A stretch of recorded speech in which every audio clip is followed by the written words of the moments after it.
नमस्कार, मी मनुश्री पाटील. करिअर मंत्रमध्ये आपण वेगवेगळ्या करिअरच्या ऑप्शन्सबद्दल बोलतो. अगदी 10वी असो, 12वी असो, अगदी डिग्री नंतर सुद्धा कोणत्या प्रकारचे करिअर्स करायचे या सगळ्याबद्दल आपण करिअर मंत्रमध्ये चर्चा करतो आहोत. करिअर काउन्सिलर किरण जोग आपल्याबरोबर आहे. तुमचं स्वागत आहे IBN लोकमतमध्ये. धन्यवाद.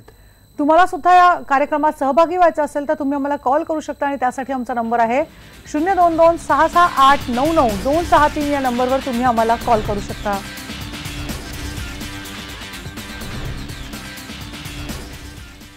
सर, साधारणतः करिअरची निवड करतो आपण किंवा अगदी 10वी नंतर असो, 12वी नंतर असो, डिग्री नंतर असो, काय नेमका प्रामुख्याने विचार केला पाहिजे? विचार हा केला पाहिजे की आपला कल कुठे आहे, आपला म्हणजे ॲप्टिट्यूड काय आहे. आणि ही करिअरची निवड 9वीत आणि 10वीत केली पाहिजे. 11वी 12वी मध्ये योग्य नाही. तहान लागल्यावरती विहीर खणणं योग्य नाही. हा एक भाग. आणि करिअरचा युनायटेड नेशन्सनी सांगितलेला मंत्र म्हणजे IQ + EQ बरोबर इंटेलिजन्स. भावनांक अधिक बुद्ध्यांक बरोबर आपली क्षमता, आपली बुद्धी. आपला IQ जर चांगला असेल तर मायक्रोबायोलॉजी, फिजिक्स, केमिस्ट्री, मॅथमॅटिक्स या आणि अशा विषयात करिअर करता येते. आणि EQ जर चांगला असेल तर आर्ट्स, कॉमर्स, राजकारण, समाजकारण, पत्रकारिता, चित्रपटसृष्टी वगैरे विषयामध्ये करिअर करता येते. पुण्यावरून फोन आलेला आहे. रामेश्वर भालेकर आपल्या बरोबर आहेत. बोला रामेश्वर, तुमचा प्रश्न विचारा. कॉमर्स मध्ये असे सोपे विषय कोणते आहेत यातून? काय कॉमर्स मध्ये म्हणजे कॉमर्स मध्ये जर करिअर करायचं असेल तर कोणते कोणते ऑप्शन साधारणतः आहेत? BMS हा चांगला ऑप्शन आहे, परंतु जो परंपरागत ऑप्शन आहे प्लेन BCom आपण ज्याला म्हणतो तोच घ्यावा. बॅचलर ऑफ मॅनेजमेंट सायन्स आणि इतर जे ऑप्शन्स आहेत अकाउंट्स, फायनान्स वगैरे ते आपण नंतर पण करू शकतो, MBA करू शकतो, पण प्लेन BCom घ्यावा. नाशिकवरून फोन आलेला आहे. अस्मिता माळवी आपल्या बरोबर आहेत. बोला अस्मिता, तुमचा प्रश्न विचारा. मॅडम, हा बोला. सरांना प्रश्न करायचा आहे. बोला. Hello sir. हा बोला. माझ्या पोरीला तर 10वी 75 पडले. हा, तर तिला कॉमर्स साइड घेऊन बँकिंग क्षेत्रात जायचे, काय करावे लागेल? डिप्लोमा बँकिंग म्हणून कोर्स आहे. BCom नंतर डिप्लोमा बँकिंग कोर्स आहे. तुमच्या नाशिकमध्ये जरी नसला तरी पुणे आणि मुंबईमध्ये हा कोर्स आहे. हा करता येईल. किंवा अनेक बँकांची पुस्तकं मिळतात, तुमच्या नाशिकमध्येही मिळतात, तीही वाचता येतील. आणि बँकांचे छोटे छोटे करिअरचे कोर्सेस आहेत, स्पर्धा परीक्षांचे कोर्सेस आहेत, नॅशनल स्कूल ऑफ बँकिंग. एक प्रश्न, जर बँकिंगची जर परीक्षा द्यायची असेल तर केव्हापासून मुळात तयारी केली पाहिजे? 18व्या वर्षापासून तयारी केली पाहिजे. एकनाथ ठाकूर यांनी या क्षेत्रामध्ये खूप मोठं काम केलं आहे, नॅशनल स्कूल ऑफ बँकिंगचं. आणि अतिशय चांगली पुस्तकं या क्षेत्रामध्ये उपलब्ध आहेत. अहमदनगर असेल, मुंबई, पुणे, नागपूर, औरंगाबाद खूप चांगली पुस्तकं आहेत बँकिंग संबंधी आणि तीही वाचली पाहिजेत. पुण्यावरून फोन आलेला आहे. रवींद्र कुडाळकर आपल्या बरोबर आहेत. बोला रवींद्र, तुमचा प्रश्न विचारा. नमस्कार. सर्वप्रथम मी IBN लोकमतचे अभिनंदन करतो. निकालांच्या पार्श्वभूमीवर निवड करिअरच्या उपक्रम आपण राबवत आहात. धन्यवाद सर. तुमचा प्रश्न विचारा. माझा प्रश्न असा आहे मॅडम की मी 20-22 वर्ष शैक्षणिक सामाजिक क्षेत्रात कार्य केलं. मला असं सांगायचंय की प्रत्येकाला वाटते की चांगलं शिक्षण आणि चांगलं करिअर म्हणजे पैसा, गाडी, बंगला, भौतिक सुख. पण मला असं सुचवायचं, माझा अनुभव मी एकत्रित करतो की शैक्षणिक सामाजिक क्षेत्रातही चांगल्या संधी आहेत. पैसा कमी मिळेल. बरोबर आहे रवींद्र.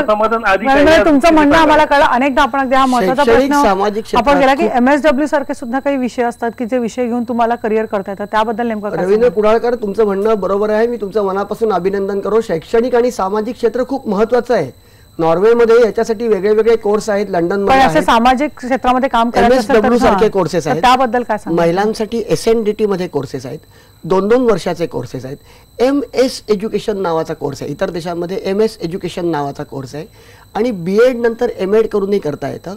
आणि बॅचलर ऑफ एज्युकेशन, केवळ शिक्षण क्षेत्राचाच विचार करणारा बॅचलर ऑफ एज्युकेशन सारखा कोर्स आहे. किंवा bachelor of social work BSW सारखा कोर्स आहे. हाही कोर्स करता येईल. पण मग हे कधी कोर्स कोणत्या डिग्री नंतर करता येईल. बरोबर. नाशिकवरून फोन आहे. वृषाली भालेकर आपल्या बरोबर आहेत. बोला वृषाली, तुमचा प्रश्न विचारा. माझी मुलगी आता 12वी सायन्सला 60% पास झाली. तर मला प्रश्न असा विचारायचा होता की तिला B फार्मसी करायचंय. काय करायचंय? तर मग तिला B फार्मसी करायचंय. तर मग तिला ते तिच्या मार्कांवरून तिला ते झेपेल का किंवा मग BSc मध्ये आणखीन काय ऑप्शन? जर तिला तिचा पहिल्या 5,000 क्रमांक आला असेल, तुमच्याकडे एक कार्ड आला असेल त्याच्यावरती तिचा अनुक्रमांक असेल, तर पहिल्या 5,000 जर ती असेल तर तिला B फार्मसीला प्रवेश मिळू शकेल. आणि झेपायचं म्हणाला तर माझा वैयक्तिक सल्ला असा की करू नये, BSc करावं. अच्छा, पण बीएससी मध्ये साधारणतः काय ऑप्शन? बीएससी मायक्रोबायोलॉजी करून नंतर MBA फार्मा करता येईल, त्यांच्या मुलीला MBA फार्मा करता येईल. BSc microbiology, BSc life science, BSc biotechnology करून नंतर सुद्धा ती मुलगी MBA फार्माकडे वळू शकेल. पुण्यावरून फोन आलेला आहे, प्रवीण कुमार आपल्या बरोबर आहेत. बोला प्रवीण कुमार पवार, तुमचा प्रश्न विचारा. हॅलो. हा बोला. सर मी आता फर्स्ट इयर डिप्लोमा कम्प्लीट केलंय आणि मला सेकंड ब्रांच चेंज करायची आहे, तर कोणती घेऊ? इलेक्ट्रॉनिक्स अँड टेलिकम्युनिकेशन घेऊ का कॉम्प्युटर सायन्स? आता कोणती ब्रांच आहे तुमची? आता इलेक्ट्रॉनिक्स आहे. अच्छा, इलेक्ट्रॉनिक्स अँड टेलिकम्युनिकेशनच घ्या. कॉम्प्युटर सायन्स तुम्ही बाहेरून करू शकता, कुठल्याही संस्थेतून कॉम्प्युटर सायन्स बाहेरून करता येतं. कॉम्प्युटर सायन्स कधीही कॉलेजमधून करायचं नाही, कॉम्प्युटर सायन्स बाहेरून करता येतं. बरोबर आहे. धुळ्यावरनं फोन आलेला आहे, प्रवीण पगारे आपल्या बरोबर आहेत. बोला प्रवीण, तुमचा प्रश्न विचारा. हॅलो. हा बोला. हॅलो, माझा प्रश्न सरांसाठी आहे मॅडम. हा बोला. प्रवीण, तुमच्या टीव्हीचा आवाज कमी करा आणि सलग प्रश्न विचारा. सर माझा असा प्रश्न होता, माझी सिस्टर आहे, ती आता 12वी तिने सायन्स मधून जे पास आउट झाले सर, तिला 72% आहेत सर. तर पुढे जाऊन तिचा असं विचार आहे सर, ती MPSC UPSC मध्ये तिला करिअर करायचं आहे. पण ती आता बोलते की ती BSc ऍग्रिकल्चर करण्यासाठी इंटरेस्टेड आहे. तर असं BSc ऍग्रिकल्चर करून तिला पुढे या फील्ड मध्ये काही फरक, तिला काही फायदा होतो? निश्चित BSc ऍग्रिकल्चर करून मुलं जातात. MPSC UPSC करून अनेक तालुक्याच्या ठिकाणी, जिल्ह्याच्या ठिकाणी जेव्हा नेमणुका होतात तेव्हा BSc ऍग्रिकल्चरचा प्रचंड उपयोग होतो. पंजाबराव कृषी विद्यापीठ अकोला, परभणी, राहुरी, दापोली या ठिकाणी BSc ऍग्रिकल्चर ती करू शकते. BSc horticulture, BSc sericulture, BSc dairy development आणि याचा ग्रामीण भागामधील UPSC MPSC अधिकाऱ्यांना प्रचंड उपयोग होतो आणि जलयुक्त शिवारची कामं जोरात चालू आहेत, तेव्हा तिला ऑल द बेस्ट.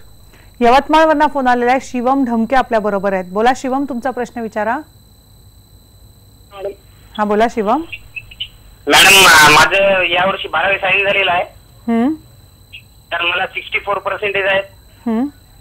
तर मॅडम मला काय करावं समोर? मी BSc करावं की मला स्पर्धा परीक्षेमध्ये जाण्याची इच्छा आहे, तर मी BE करावं का? BSc करून स्पर्धा परीक्षेमध्ये जावं, BSc करून जावं स्पर्धा परीक्षेमध्ये. अनेक सायन्सची मुलं स्पर्धा परीक्षेमध्ये चांगला स्कोअर करतात. बरं, आपण अनेक बघतो की स्पर्धा परीक्षा अनेकांना द्यायची आहेत, तर स्पर्धा परीक्षेची मुळात तयारी कधीपासून केली पाहिजे? 18 वयापासून स्पर्धा परीक्षेची तयारी केली पाहिजे. चांगले क्लासेस आहेत, मुंबईमध्ये व्यवसाय मार्गदर्शन केंद्र आहे, चांगले क्लासेस आहेत. ठाण्यामध्ये CD देशमुख केंद्र आहे, DS हायस्कूलमध्ये चाणक्य मंडळातर्फे चालवलं जातं. अनेक संस्था संघटनांतर्फे हे कोर्सेस चालवले जातात. अनेक राजकीय पक्षांतर्फे देखील व्यवसाय मार्गदर्शन, UPSC MPSC याचे वर्ग घेतले जातात, लेक्चर्स आयोजित केले जातात. त्याच्याबद्दलचं एक विचार गेल्या 25 वर्षामध्ये महाराष्ट्रामध्ये वाढलेला आहे आणि मुलांना अनेकांना कलेक्टर व्हायचं असतं, पण आपण जी चर्चा करत होतो त्यामध्ये असं सुद्धा की प्रत्येक विषयामध्ये सुद्धा UPSC MPSC करता असतं, त्याबद्दल जरा सांगा. आपण परवा त्याच्याबद्दल बोलत होतो की 80 विषयांमध्ये UPSC देता येते. UPSC physics, UPSC microbiology, UPSC chemistry इथपासून ते UPSC ऍग्रीकल्चर क्रायटेरिया नेमका कसा असतो? 21 ते 28 वयोगटामध्ये UPSC देता येते. मुळामध्ये UPSC अशी परीक्षा आहे अशी लोकांना माहिती नसते. लोकांना फक्त IAS ची एक्झाम माहिती असते. तर ॲग्रिकल्चर डिपार्टमेंटमध्ये, केमिस्ट्री डिपार्टमेंटमध्ये डेप्युटी सेक्रेटरी किंवा सेक्रेटरी म्हणून 60व्या वर्षी ही मंडळी रिटायर होऊ शकतात. ही खूप चांगली करिअर आहे. याची साध्यांत इन्फॉर्मेशन युनियन पब्लिक सर्व्हिस कमिशनच्या वेबसाईटवरती आणि एम्प्लॉयमेंट न्यूजमध्ये मिळेल. हा अतिशय महत्त्वाचा विषय आहे. सर्व राज्य सरकारने त्याची माहिती जाहीर केलेली आहे, ती गव्हर्नमेंटच्या वेबसाईटवरती उपलब्ध आहे. अकोल्यावरनं फोन आलेला आहे, राधेश्याम दराडे आपल्या बरोबर आहेत. बोला राधेश्याम, तुमचा प्रश्न विचारा. मॅम मी आता इलेक्ट्रॉनिक्स अँड टेलिकम्युनिकेशनच्या लास्ट इयरला, म्हणजे मला आता तीनदा वायरी पडलेला आहे मॅम. तर मी स्पोर्ट्स मध्ये मला करिअर करायची इच्छा आहे क्रिकेटमध्ये. मी आता 24 इयर्स झालो, तर मी क्रिकेटला सिरियसली घ्यावं का, की मी म्हणजे माझ्या त्या इलेक्ट्रॉनिक्स म्हणजे इंजिनिअरिंग फील्डमध्ये काही करिअर बघावं? नाही, तुम्ही इंजिनिअरिंग आधी पूर्ण करा, चांगला क्लास लावा. काही अडचणी येऊ शकतात, पण 1-2 वर्ष जरी तुम्ही मागे पडला असाल नंतर तुम्ही पुढे जाऊ शकता. अरुण शेवतेंचं नापास विद्यार्थ्यांची गोष्ट, नापास मुलांचे प्रगती पुस्तक सारखी पुस्तकं आहेत. तुम्ही आधी इंजिनिअरिंग पूर्ण करा आणि नंतर BA विथ स्पोर्ट्स सारखा कोर्स आहे पतियाळा युनिव्हर्सिटीचा, किंवा तुमच्या इथे देखील अनेक चांगले स्पोर्ट्स इन्स्टिट्यूट जिल्हा स्तरावरती आहेत, मग तुम्ही स्पोर्ट्समध्ये शिरू शकता, पण आधी तुमचं इंजिनिअरिंग पूर्ण करा. बरं, एक महत्त्वाच्या विषयावर आपण चर्चा करतो. स्पोर्ट्समध्ये सुद्धा जर करिअर करायचं असेल तर कशा प्रकारचे ऑप्शन्स आहेत, अगदी प्रशिक्षक सुद्धा व्हायचं असेल तर कशा ऑप्शन्स आहेत त्याबद्दल सुद्धा चर्चा करणार आहोत. पण घेऊया एक ब्रेक.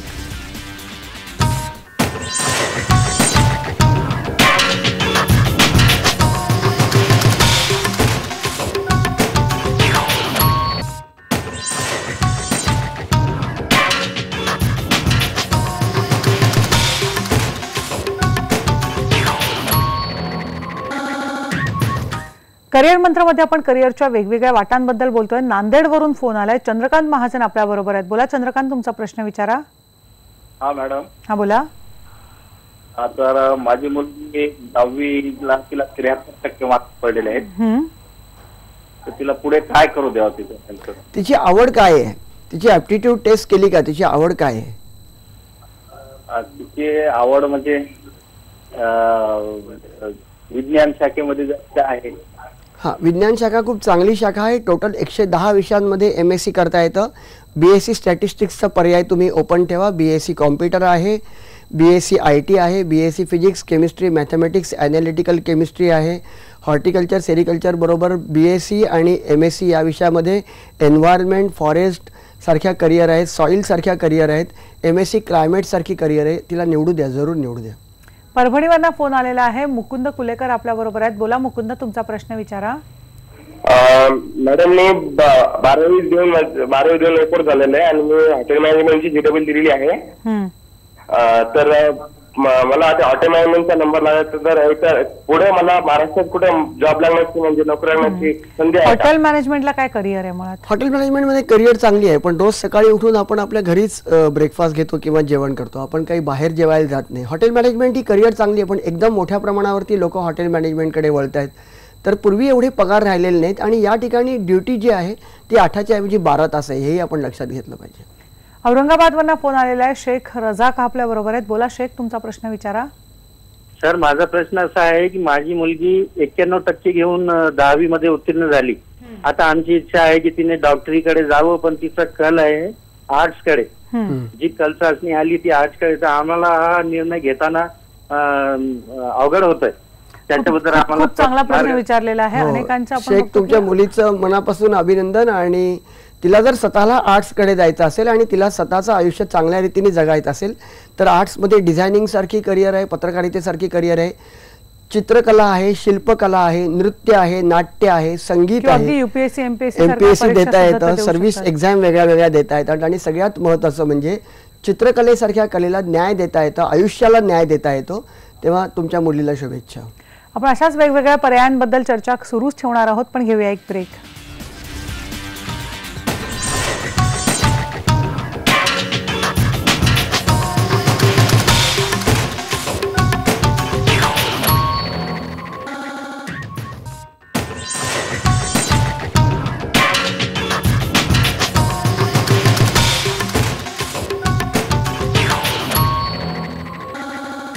करिअर मंत्रामध्ये वेगवेगळ्या करिअर ऑप्शन्स बद्दल बोलतो आहोत. आपण इतरही फोन घेणार आहोत, पण सर एक महत्त्वाचा प्रश्न विचारायचा आहे की अगदी सगळ्या करिअर बद्दल बघितलं, पण काही ऑफबिट्स करिअर असतात, खास करून स्पोर्ट्स सारखे करिअर जे असतात, जे मगाशी प्रश्न आलेला होता. काय नेमकं सांगाल, स्पोर्ट्समध्ये कोणते कोणते करिअर असतात? स्पोर्ट्स मॅनेजमेंट ही खूप चांगली करिअर आहे. MBA स्पोर्ट्स इतर देशांमध्ये, आपल्या देशामध्ये कमी प्रमाणात आहे. BA विथ स्पोर्ट्स आहे, हरियाणामध्ये आहे. सतपाल महाराजांचे जे खेळाडू आहेत ते खूप चांगलं खेळत आहेत. खासबा जाधव यांनी ऑलिम्पिकमध्ये इतिहास घडवला आणि महाराष्ट्राला एक स्पोर्ट्सची अतिशय चांगली अशीच परंपरा आहे. पण याचा विचार केला पाहिजे की हरियाणा, केरळ आणि महाराष्ट्र याच्यामध्येच आणि मणिपूरमध्येच भारतातलं स्पोर्ट्स का संपतं याचाही विचार केला पाहिजे. तर स्पोर्ट्सकडे विद्यार्थी वळले पाहिजेत. BA स्पोर्ट्स वगैरे केलं की कशा प्रकारचे काम करता येतं, मॅनेजमेंटमध्ये जाता येतं आणि सगळ्यात महत्वाचं म्हणजे ट्रेनर म्हणून काम करता येतं. Sports authority of India SAI ही संस्था खूप छान काम करते. सर्व जिल्ह्याच्या ठिकाणी त्यांची केंद्र आहेत. कमी अधिक प्रमाणामध्ये ही केंद्र चांगली चालू आहेत. या साईतर्फे स्पोर्ट्स प्रशिक्षक म्हणून भाग घेता येतो. PT उषा सारखे खेळाडू निघतात, मेरी कोम सारखे खेळाडू आहेत, ते इतिहास घडवत आहेत आणि भारत ऑलिम्पिकमध्ये पुढे जाऊ शकतो. बरोबर. अंबरनाथवरनं फोन आलेला आहे. विलास नेमाणे आपल्या बरोबर आहेत. बोला विलास, तुमचा प्रश्न विचारा. माझ्या मुलाला आता 10वीला 73.40% मार्क पडलेले आहेत. हा बोला. आणि माझ्या मुलाला 10वीला 73.40 मार्क पडलेले आहेत. आणि त्याने 10वीला म्हणजे शाळेतून टेक्निकल पण केलेलं आहे. तर त्याला तांत्रिक शिक्षणाचा डिप्लोमाला मिळेल का, नंबर लागेल का? विलास, तुमच्या मुलाला शुभेच्छा. अंबरनाथहून तुम्ही बोलताय, तर अंबरनाथ उल्हासनगरमध्ये डिप्लोमा आहे, ठाण्यामध्ये आहेत, नक्की नंबर लागू शकेल आणि ते करणं केव्हाही चांगलं आहे. आणि बांद्र्याला देखील गव्हर्नमेंट पॉलिटेक्निक आहे, खेरवाडी बांद्रा, याही ठिकाणी आपण चौकशी करू शकता. महाराष्ट्र शासनाकडेही व्यवसाय मार्गदर्शन केंद्र सेंट झेवियर्स कॉलेजच्या बाजूला एल्फिस्टन बिल्डिंग, मुंबई विटी, इथेही चौकशी करू शकता. सोलापूरवरून फोन आलेला नम्रता कोकणे आपल्या बरोबर आहेत. बोला नम्रता, तुमचा प्रश्न विचारा. मॅडम, माझा भाऊ 10वी पास झालेला आहे, त्याला 85% आहेत. त्याचा पण विज्ञान शाखेकडे आहे. ऍग्रिकल्चर मध्ये कसा स्कोप असेल? सोलापूरच्या जवळच चांगलं ॲग्रिकल्चर सेंटर आहे. तुमच्या इथे कर्नाटकमध्येही ॲग्रिकल्चर सेंटर चांगलं आहे, पुण्यामध्ये सेंटर चांगलं आहे आणि सोलापूरला ॲग्रिकल्चरची एक चांगली परंपरा आहे. तर BSc ॲग्रिकल्चर करून किंवा BSc हॉर्टिकल्चर करून तो या क्षेत्रामध्ये जाऊ शकतो. अकोल्यावरून फोन आलेला आहे सर, अभिलाष महाजन आपल्या बरोबर आहेत. बोला अभिलाष, तुमचा प्रश्न विचारा. मी बँक पीओसाठी प्रिपेअर करतो आहे, तर त्यासाठी मला कोणते इन्स्टिट्यूट गायडन्स वगैरे किंवा बुक कोणते वापरायला लागेल? तुम्ही एकनाथ ठाकूर साहेबांनी अनेक चांगली पुस्तकं प्रसिद्ध केलेली आहेत. त्यांचे महाराष्ट्रावरती आणि आपल्या देशावरती खूप उपकार आहेत आणि वेगळ्या वेगळ्या संस्था संघटनांच्या तर्फे, नॅशनल स्कूल ऑफ बँकिंग तर्फे, अनेक संस्थांच्या तर्फे, खाजगी आणि शासकीय संस्थांच्या तर्फे या संदर्भामध्ये मार्गदर्शन केलं जातं. CD देशमुख प्रशासकीय प्रशिक्षण संस्था ठाणे आणि व्यवसाय मार्गदर्शन केंद्र विटी, इथेही तुम्हाला मार्गदर्शन मिळेल. सर, आपल्याकडे आता वेळ कमी आहे. शेवटचा प्रश्न खरं तर आता तुम्हाला विचारते. हे सगळे करिअर तुम्ही ऑप्शन्स आम्हाला खूप सांगितले, अगदी वेगवेगळे पर्याय आम्हाला तुमच्यामुळे कळलेले आहेत. खूप साऱ्या वाटा आहेत, पण अगदी मुलांना ज्यांना आता करिअर ज्यांचं सुरू होणार त्या मुलांना नेमका काय सल्ला द्याल? मी नेमका सल्ला देईन की टेन्शन घेऊ नका. पालकच जास्ती टेन्शन घेतात मुलांपेक्षा. पालक नावाची एक भाजी असते आणि चुका नावाची देखील भाजी असते, तर पालक खूप चुका करतायत. आपली मतं मुलांच्या वरती लादू नका, हे पालकांना मी सांगेन. मुलं म्हणजे स्वप्नपूर्तीचा बंगला नाही आहे. कूल राहा, शांतपणे करिअर करा. एक दोनदा नापास झालात किंवा कमी गुण मिळाले तर काही फरक पडणार नाही. शाळेमधले बॅक बेंचर्स हे आयुष्यामध्ये नेहमीच पुढे असतात, हे लक्षामध्ये ठेवलं पाहिजे. 5 वर्ष, फक्त 5 वर्ष चांगला अभ्यास करा, मग पुढची 50 वर्ष अतिशय सुखात जातील. GRE, टॉफेल याच्यासारख्या परीक्षा द्या, GMAT सारखी परीक्षा द्या. 10-10 लाख रुपयाच्या स्कॉलरशिप मिळू शकतात.